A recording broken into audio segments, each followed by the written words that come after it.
তাহলে যে ভগবানকে পেতে গেলে পাওয়া যায় শুধু ভক্তির বলে, ভক্তি যার ভগবান তার সর্বশাস্ত্রে কয়, আর ভক্তি না থাকিলে কৃষ্ণে ভজিলেই কি হয়। ভক্তি মানে ভগবানের প্রতি ভালোবাসা, ভগবানের প্রতি ভালোবাসাটাই হচ্ছে ভক্তি। মাগো রাধে রাধে। আর এই ভালোবাসা কখন হবে বলে, যখন এই বাসাটা ভালো হবে। এই বাসা যদি ভালো না হয় আমি তাকে ভালোবাসতে পারবো কি করে? করি বল। তাহলে এই বাসাটা ভালো হতে গেলে আগে সাধুর সঙ্গ করতে হবে। সাধু সঙ্গ সর্বশাস্ত্রে কয়, লবমাত্র সাধু সঙ্গ জীবের সর্বসিদ্ধি হয়। আপনারা সকলে জানেন যে ভগবান শ্রীকৃষ্ণের ছেলের সঙ্গে দুর্যোধনের মেয়ের বিয়ে হয়েছিল।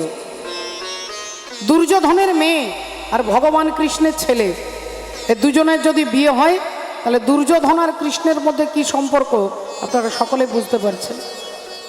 কিন্তু সেই দুর্যোধন যে ভগবানের সঙ্গে যার বিয়াই মশায়ের সম্পর্ক, সেই দুর্যোধন কিন্তু দুরাচারী অত্যাচারী কুরুক্ষেত্রের মাঠে মরে পড়ে আছে। তাহলে দুর্যোধন ভগবানকে দেখেছেন, দুর্যোধন ভগবানকে ছুঁয়েছেন, দুর্যোধন ভগবানের সঙ্গে কথা বলেছেন, কিন্তু দুর্যোধন ভগবানকে চিনতে পারছেন না। দুরাচারী কংস বলে তিনিও ভগবানকে দেখেছেন কিন্তু চিনতে পারছেন না। পুতনা বলে তিনিও ভগবানকে কোলে নিয়েছেন কিন্তু চিনতে পারছেন না। এর মূল কারণটা কি? ভগবানকে আপনি আমি দেখলেও চিনতে পারবো না যদি সাধুর কৃপা না থাকে। যদি সাধু গুরু ভক্তের কৃপা না হয় আপনি ভগবানকে দেখলেও চিনতে পারবেন না। বিশ্বকবি বলছেন, দাঁড়িয়ে আছো তুমি আমার গানের পারে, আমার সুরগুলি পাই চরণ, আমি পাই নে তোমারে, দাঁড়িয়ে আছো তুমি আমার গানের পারে। ভক্তিমতী মায়েরা, তাহলে সাধু সঙ্গ না হলে ভগবানকে দেখলেও চেনা যাবে না। কুরুক্ষেত্রের যুদ্ধ শেষ হয়ে গেছে, অর্জুন এসে ভগবান কৃষ্ণকে বলছেন, সখা আমার অনেক দিনের একটা বাসনা আছে, অনেক দিনের একটা ইচ্ছে, সেই ইচ্ছেটা কি তুমি পূর্ণ করতে পারবে? ভগবান বললেন, অর্জুন বলো না তোমার কি ইচ্ছে, আজকে তোমার যাই ইচ্ছে আমি তাই পূর্ণ করব, বলো কি চাও? অর্জুন বললেন, আমি একটু গঙ্গা স্নান করতে যাব। ভগবান বললেন, ও বা তুমি গঙ্গা স্নান করবে? তা গঙ্গা স্নান করবে যারা পাপ টাপ করে তারা গঙ্গা স্নান করে, তা তুমি কিছু পাপ টাপ করেছো নাকি? অর্জুনকে জিজ্ঞাসা করছেন ভগবান। অর্জুন বললেন, পাপ করেছি মানে? আরে কুরুক্ষেত্রের যুদ্ধে লক্ষ লক্ষ নারী আমার জন্য বিধবা হয়েছে, হাজার হাজার মা আমার জন্য ছেলেকে হারিয়েছে, লক্ষ লক্ষ বাবা আমার জন্য তার পুত্রকে হারিয়েছে। তাই আমি যে পাপ করেছি, যে অপরাধ করেছি, এই অপরাধ থেকে মুক্ত হতে গেলে আমায় গঙ্গা স্নান করতে হবে। ভগবান বললেন, আচ্ছা তাহলে এক কাজ করো, তুমি রথে ওঠো, আমি তোমাকে এক্ষুনি নিয়ে যাচ্ছি। এখন অর্জুন রথের ওপরে উঠে বসেছে আর পরমাত্মা শ্রী গোবিন্দ অর্জুনকে গঙ্গা স্নান করাতে যাচ্ছে। গঙ্গা স্নান করাতে নিয়ে যাচ্ছেন মাগো, মনের আনন্দে অর্জুন যাচ্ছে যে গঙ্গা স্নান করলে আমি পাপ মুক্ত হব। আর ভগবান আজকে রথটা চালিয়ে নিয়ে যাচ্ছে। তনকে তඹুরে মে দো, তনকে তඹুরে মে দো सांसों की तार बोले, जय सिया राम राम, जय राधे श्याम श्याम।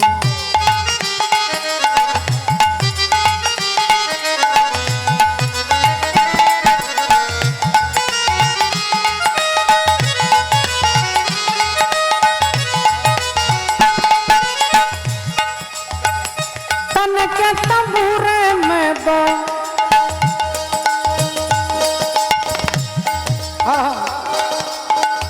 तनके तंबूरे में दो सांसों की तार बोले, जय सिया राम।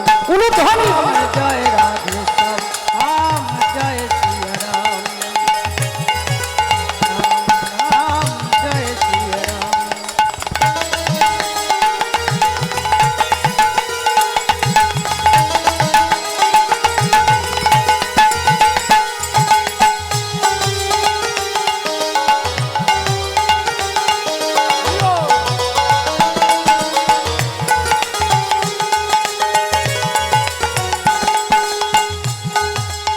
लगन लगी लीलाधारी में।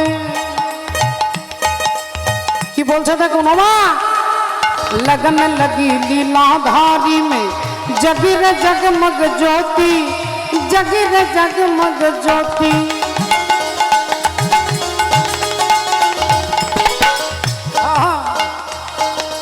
राम नाम का हीरा पाया, श्याम नाम का मोती, जगी रे जगमग ज्योति। मन की मुरलिया में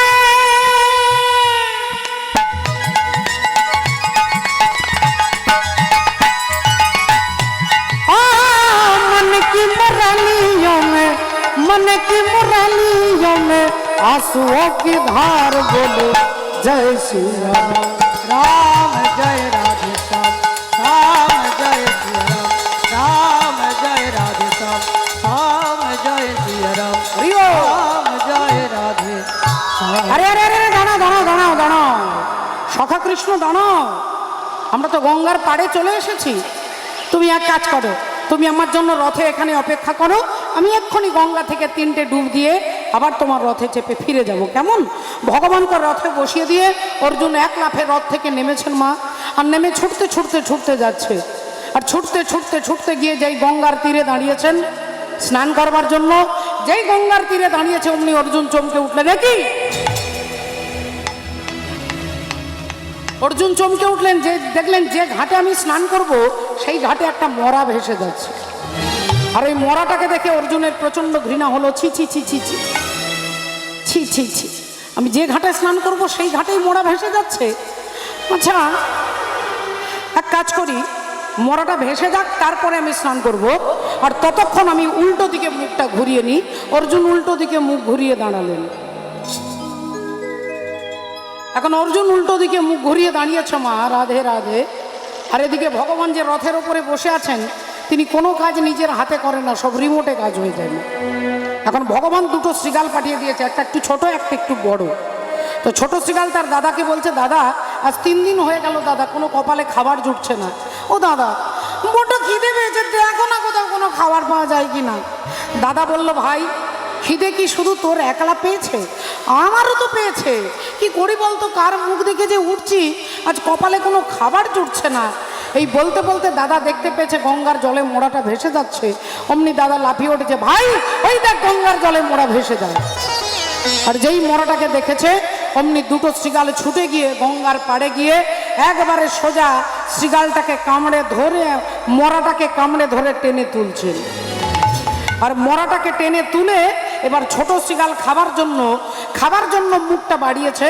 আর অর্জুন বেচারা তিনি ভাবলেন এখানে দাঁড়িয়ে থেকে সময় নষ্ট করব না, আমি অন্য ঘাটে চলে যাই। অন্য ঘাটে যাওয়ার জন্য পা বাড়িয়েছে। আর এমন সময় বড় শৃগাল তার ভাইকে বলছে, ভাই একটু দাঁড়িয়ে যা। আর যেই বলেছে দাঁড়িয়ে যা, অর্জুন দাঁড়িয়ে গেছে। দেখি ব্যাপারটা কি, দাঁড়াতে কেন বলছে ছোট শৃগালটাকে। তা ছোট শৃগাল বললো, দাদা আগে খাওয়া দাওয়াটা সেরে নি, তারপরে কথা বললে হতো না? দাদা বলল, ভাই তুইও খাবি আমিও খাবো, আজকে পেট ভরে খাবো, কিন্তু খাবার আগে ওই মরাটাকে দেখে নেবো একটু খাওয়া যাবে কি না। তা নাও দাদা, কি করবে তাড়াতাড়ি করো। এখন বড় শৃগাল মরাটার 3টে জায়গার গন্ধ নিয়েছে মা, এই কানে, এই মুখে আর এই বুকে। এই কানে মুখে আর বুকে এই 3টে জায়গার গন্ধ নিয়ে দাদা তার ভাইকে বলছে, ভাই এই মরা খাওয়া যাবে না। বলে কেন খাওয়া যাবে না, সারা জীবন মোড়া খাই, এই মোড়া খাওয়া যাবে না? বললেন না ভাই এই মোড়া খাওয়া যাবে না, কারণ এর কানে গন্ধ নিয়ে দেখলাম এই লোকটার মৃত্যু পর্যন্ত গুরু দীক্ষা হয়নি।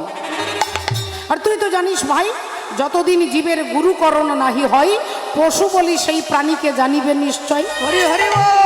তাহলে কানে গন্ধ নিয়ে দেখলাম লোকটার মৃত্যু পর্যন্ত গুরু দীক্ষা হয়নি। বললেন তাহলে দাদা তুমি ওর মুখে গন্ধ নিলে কেন? বলে মুখের মধ্যে গন্ধ নিয়ে দেখলাম যে 24 ঘন্টার মধ্যে সারাদিনে একবারও নিতাই গৌর প্রেমানন্দে হরি বল, সারাদিনে একবারও মুখ দিয়ে হরিনাম উচ্চারণ করে কিনা। এ বেটার মুখে গন্ধ নিয়ে দেখলাম 24 ঘন্টার মধ্যে একবারও ভগবানের নাম বলে না, কিন্তু মরবার আগে যে বাজারে তিরঙ্গা খেয়েছে সে তিরঙ্গার গন্ধ কিন্তু এখনো বেরোচ্ছে। বলে দাদাকে তাহলে বুকে গন্ধ নিলে কেন? না বুকের মধ্যে গন্ধ নিয়ে দেখলাম যে লোকটা কসমিন কালে কোনো ভক্তকে জড়িয়ে ধরে আলিঙ্গন করে নাই ভাই। এর মধ্যে কোনো কোয়ালিটি নেই, কোনো গুণাগুণ নেই। এ না করেছে সাধু সঙ্গ, না ভক্ত আলিঙ্গন, না বলেছে হরি কথা, দিবারাত্রি সংসারের নেশায় ডুবে আছে। তাই একে আমিও খাবো না, তুইও খাবি না, চল একে ফেলে দিয়ে চলে যাই। মরাটাকে ফেলে দিয়ে দুটো শৃগাল চলে যাবে, এমন সময় বড় শৃগাল মরাটাকে একটা লাথি মেরেছে। আর লাথি মেরে দিয়ে যেই চলে যাচ্ছে, অমনি ভাই বলে উঠলো, দাঁড়াও দাদা, আগে তুমি আমাকে বলো একে লাথি মারলে কেন, একে তুমি লাথি মারলে কেন? দাদা বললেন, তোকে কতবার বলবো, এ পাপি তাই একে লাথি মেরেছে। ভাই বলল, দাদা মিথ্যে কথা বলবে না, এ পাপি বলে তুমি লাথি মারতে পারোনি, এ মরে গেছে বলে লাথি মারতে পেরেছো। এ যদি বেঁচে থাকতো তুমি লাথি মারতে পারতে? দাদা বললেন, হ্যাঁ পারতাম। ভাই বলল, ঠিক আছে, তোমাকে এক্ষুনি একটা জ্যান্ত পাপি দেখাচ্ছি, যে এর থেকেও আরো বড় পাপি। দাদা বলল, দেখা কোথায় সেই জ্যান্ত পাপি, দেখা। ভাই বলল, কেন? ওই যে ভদ্রলোক উল্টো দিকে মুখ ঘুরিয়ে দাঁড়িয়ে আছেন, ওই ভদ্রলোক হচ্ছে এর থেকে আরো ভয়ঙ্কর পাপি। আর যেই বলেছে, দাদা চিৎকার করে উঠেছে, চুপ! সর্বনাশ, সর্বনাশ, তুইও মরবি, আমাকেও মারবি, তুই নিজেও মরবি আর আমাকেও মারবি, শীঘ্রই এখান থেকে পালা, শীঘ্রই এখান থেকে পালা। ভাই বলল, দাদা এত ভয় পেয়ে যাচ্ছ, কাঁপছ, ঘেমে যাচ্ছ, ব্যাপারটা কি বলো তো দাদা, কি ব্যাপার, এত ভয় পাচ্ছ কেন? দাদা বলল, তুই কাকে পাপি বলেছিস, তুই কাকে জ্যান্ত পাপি বলছিস, ওই ভদ্রলোককে তুই চিনিস? ভাই বললে, হ্যাঁ দাদা চিনি। দাদা বলল, না তুই চিনিস না, যদি চিনতিস তাহলে এ কথা বলতে পারতিস না, তুই ওনাকে চিনিস না। ভাই বলল, দাদা গো, আমি শুধু ওনাকে চিনি না, উনি যে খানদানে, যে পরিবারে, যে ফ্যামিলিতে জন্মগ্রহণ করেছে, আমি তাদের সবাইকে চিনি। বলবো দাদা, ওই ভদ্রলোক যে বংশে জন্মগ্রহণ করেছেন, সেই বংশের নাম চন্দ্রবংশ। আর চন্দ্রবংশের প্রথম পুরুষ হচ্ছে পরমাত্মা ভগবান শ্রী বিষ্ণু। বিষ্ণুর নাভি থেকে সৃষ্টি হলো ব্রহ্মা, ব্রহ্মার পুত্র অত্রি, অত্রির পুত্র সোম, সোমের পুত্র বুধ, বুধের পুত্র পুরুরুবা, পুরুরুবার পুত্র আয়ুষ, আয়ুষের পুত্র নহুষ, নহুষের পুত্র যজাতি, যজাতির পুত্র যদু, যদুর পুত্র পুরু, পুরুর পুত্র জন্মেঞ্জয়, জন্মেঞ্জয় পুত্র প্রচিষ্ঠান, প্রচিষ্ঠানের পুত্র মনুষ্য, মনুষ্যের পুত্র চারুপদ, চারুপদের পুত্র শুদ্ধু, শুদ্ধুর পুত্র বহুগব, বহুগবের পুত্র সংজাতি, সংজাতির পুত্র অসংজাতি, অসংজাতির পুত্র রুদ্রাস্য, রুদ্রাস্যের পুত্র ঋতেশু, ঋতেশুর পুত্র রস্তিনাব, রস্তিনাবের পুত্র রেভি, রেভির পুত্র দুষ্মন্ত, দুষ্মন্তের পুত্র ভরত, ভরতের পুত্র ইক্ষু, ইক্ষুর পুত্র সংবরণ, সংবরণের পুত্র সুধনু, সুধনুর পুত্র সুহত্র, সুহত্রের পুত্র চবন, চবনের পুত্র কৃতি, কৃতির পুত্র উপরিচর বসু, উপরিচর বসুর পুত্র জরাসন্ধ, জরাসন্ধের পুত্র সহদেব, সহদেবের পুত্র সমাপি, সমাপির পুত্র কুকু, কুকুর পুত্র জন্নু, জন্নুর পুত্র সুরত, সুরতের পুত্র বিদুরথ, বিদুরথের পুত্র রাধিক, রাধিকের পুত্র অযুতায়ু, অযুতায়ের পুত্র অক্রধন, অক্রধনের পুত্র দেবতিথি, দেবতিথির পুত্র ঋক, ঋকের পুত্র দিলীপ, দিলীপের পুত্র প্রতীপ, প্রতীপের পুত্র শান্তনু, শান্তনুর পুত্র বিচিত্র বীর্য, বিচিত্র বীর্যের পুত্র পাণ্ডু, আর পাণ্ডুর পুত্র হচ্ছে জ্যান্ত পাপী, যার নাম হলো অর্জুন। আর যেই বলেছে অর্জুন, অমনি অর্জুন গদাটা তুলেছে। তোর এত বড় সাহস, তুই কিনা আমাকে বলিস একটা জ্যান্ত পাপী? সামান্য একটা বনের পশু, তুই আমাকে পাপী বলিস কি কারণ? এক্ষুনি এই গদার ঘাতে বদিব তোর জীবন। বল, তুই আমাকে পাপী বলেছিস কেন? আমি তোকে এক্ষুনি মেরে শেষ করে ফেলবো। শ্রীগাল ছুটে এলেন, অর্জুন ঠাকুর আপনি আমায় মারবেন? মারুন না, আমায় মারুন না, কিন্তু আমায় মারতে গেলে আমার 3টে প্রশ্নের উত্তর আপনাকে দিতে হবে। অর্জুন বলে, বল তোর 3টে প্রশ্ন কি, বল। শ্রীগাল বললেন, আমার প্রথম প্রশ্ন, আপনি এখানে কেন এসেছেন? অর্জুন বলে, ওরে মূর্খ শ্রীগাল, আমি এখানে গঙ্গা স্নান করতে এসেছি, এটাও জানিস না? শ্রীগাল বললেন, আচ্ছা, আমার 2 নম্বর প্রশ্ন, গঙ্গায় স্নান করলে কি হয় গো? অর্জুন বললেন, ওরে মূর্খ, গঙ্গায় স্নান করলে দেহটা পবিত্র হয়, এটাও জানিস না? শ্রীগাল বললেন, আমার 3 নম্বর প্রশ্ন, যে জলে স্নান করলে দেহটা পবিত্র হয়, বলতে পারেন অর্জুন ঠাকুর এই গঙ্গার সৃষ্টি কোথা থেকে হয়? অর্জুন হেসে ফেললেন। ওরে মূর্খ, ওরে মূঢ়, ওরে অজ্ঞানী, ওরে নীচ, ওরে পশু, তুই কি করে জানবি যে এই গঙ্গার সৃষ্টি গোবিন্দের চরণ থেকে হয়। হরি হরি বল হরি বল।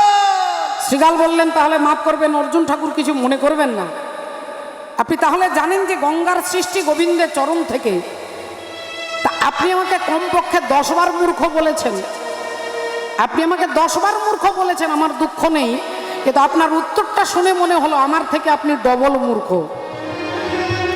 আমার থেকে আপনি ডবল মূর্খ কেন? তাহলে আপনি জানেন যে গোবিন্দের চরণ থেকে গঙ্গার সৃষ্টি, তাহলে আপনি কত বড় জ্ঞান পাপী। অর্জুন ঠাকুর, যোগী যারে যোগে পায় না, ঋষি যারে ধ্যানে পায় না, অনন্ত কোটি জীব যাকে পাওয়ার জন্য সাধনা করে, এহেন সৃষ্টিধর হরি আজ আপনার রথে বসে আছেন, আর আপনি কত বড় মূর্খ যে তার চরণ ছেড়ে দিয়ে গঙ্গায় ডুব দিতে এসেছেন। হরি হরি বল হরি বল। ভগবানের চরণ ছেড়ে যে গঙ্গায় ডুব দিতে যায়, তার সমান মূর্খ স্বর্গ মর্ত পাতালে নাই। এবার আপনি আমাকে মারুন অর্জুন ঠাকুর। অর্জুন গদাটা ছুঁড়ে ফেলে দিয়ে হাত জোড় করে শ্রীগালকে প্রণাম করছেন, হাত জোড় করে প্রণাম করছেন শ্রীগালকে। এই করেছ ভালো নিঠুর হে, নিঠুর হে, এই করেছ ভালো, এই করেছো ভালো নিঠুর হে, নিঠুর হে, এই করেছো ভালো। এমনি করে হৃদয়ে মোর তীব্র দহন যাব নিঠুর হে, নিঠুর হে, এই করেছো ভালো।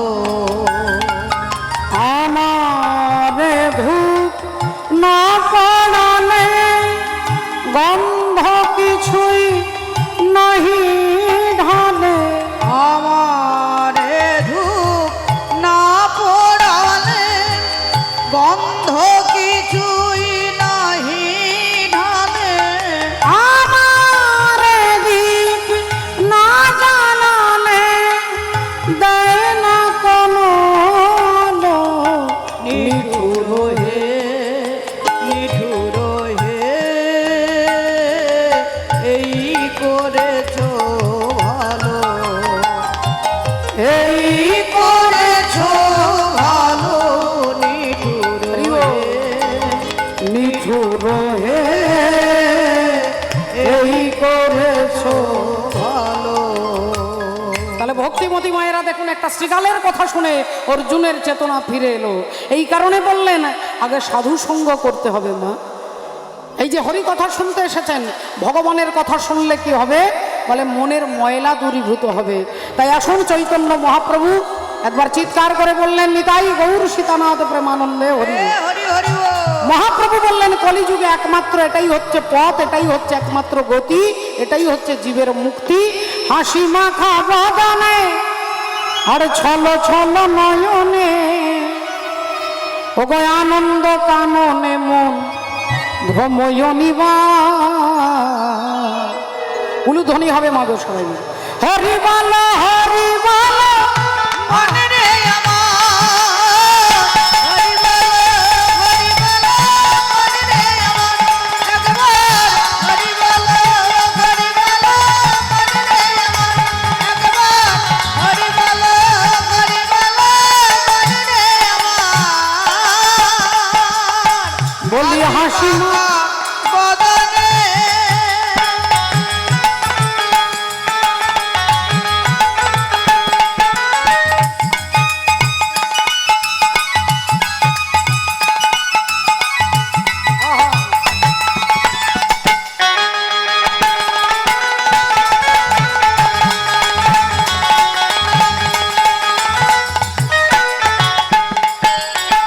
ওরে গতি নাই গতি নাই, এই হরি নাম ছাড়া কণ্ঠ ভরিয়া গাও হয়ে আত্মহারা।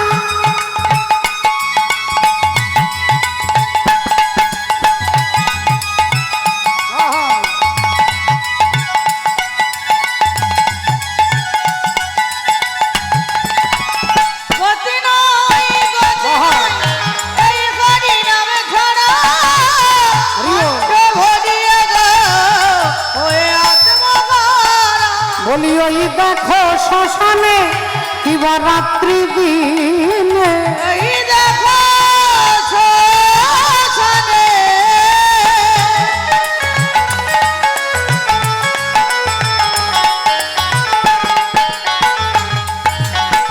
ওই দেখো শ্মশানে কিবা রাত্রি দিনে ওগো পুড়িতেছে মানুষের কত অহংকার। হরি বলো হরি বলো মনে আমার হরি বলো হরি বলো মনে একবার হরি বলো হরি বলো মনে আমার একবার হরি বলো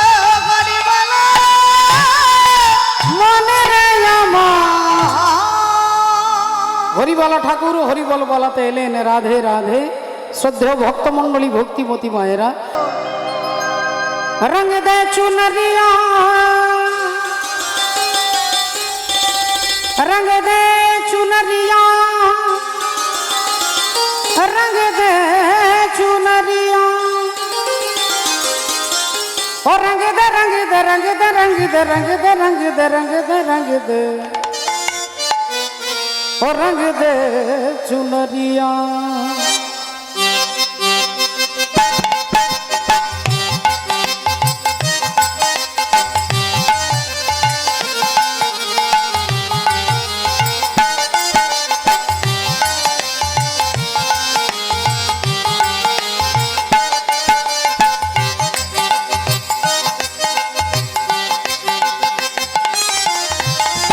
रंग दे चुनरिया ओ रंग दे चुनरिया ओ रंग दे चुनरिया ओ रंग दे चुनरिया ओ शाम पिया मोरी रंग दे चुनरिया ओ रंग दे चुनरिया रंग दे चुनरिया।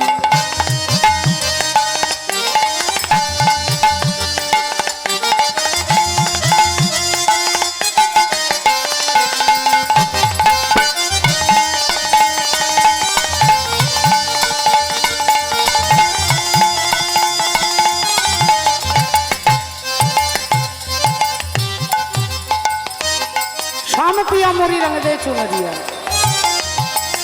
बिना रंगाए मैं तो घर नहीं जाऊंगी।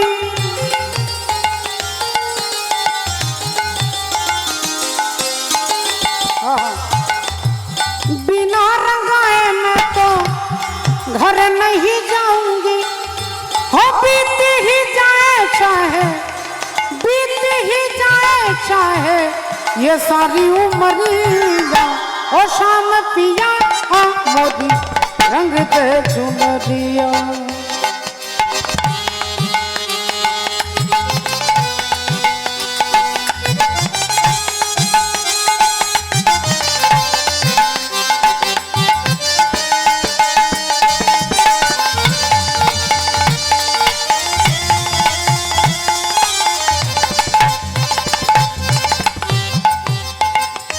এবার কি বলছে তো, এমন রং দেবে ऐसी रंग दे, এমন রং দেবে যেটা সাবান দিয়ে ঘষলে উঠবে না। ऐसी रंग दे के रंग नहीं नहीं नहीं छूटे,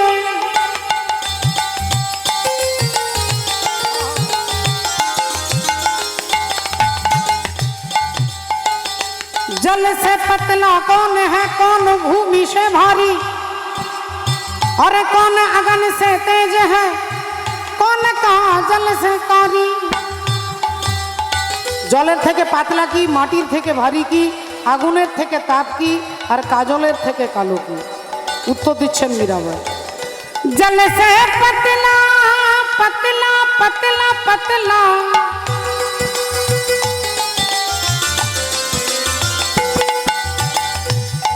जल से पतला ज्ञान है और पाप भूमि से भारी। क्रोध अगन से तेज है, क्रोध अगन से तेज है, और कलंक काजल से कारी। रंग दे चुनरिया और रंग दे चुनरिया और रंग दे चुनरिया और रंग दे चुनरिया। ओ रंग दे चुनरिया, ओ रंग दे चुनरिया, रंग दे चुनरिया, ओ रंग दे चुनरिया। श्री गुरु निताई गौर प्रेमानंदे। হরি হরি বল, হরি বল, হরি হরি বল। এই ভক্ত গোকর্ণের কথা জানতে গেলে, তার তথ্য জানতে গেলে আমরা শুনবো মা। আজকে আপনারা কীর্তন শুনছেন, ভাগবত শুনছেন, হরি কথা শুনছেন। প্রশ্ন করবেন যে কেন কীর্তন শুনবো, কেন হরি কথা শুনবো? যদি বলেন কেন শুনবো, আজকে তারই উত্তর আপনারা এই পালার মধ্য থেকে জানতে পারবেন। হরি বল। এক সুন্দর গ্রাম উত্তম নগর, সেই গ্রামে একজন ব্রাহ্মণ বাস করতেন, যার নাম হচ্ছে আত্মদেব ব্রাহ্মণ। আত্মদেব উত্তম নগর অতি মনোহর, তুঙ্গভদ্রা নদীর তটে। আজি উত্তম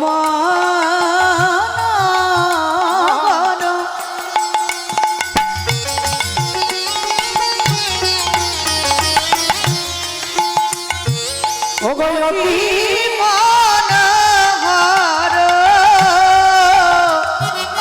তুঙ্গভদ্রা নদী তটে।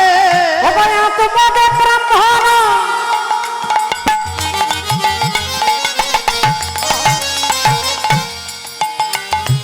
বলি, আত্মদেব ব্রাহ্মণ দেখে যা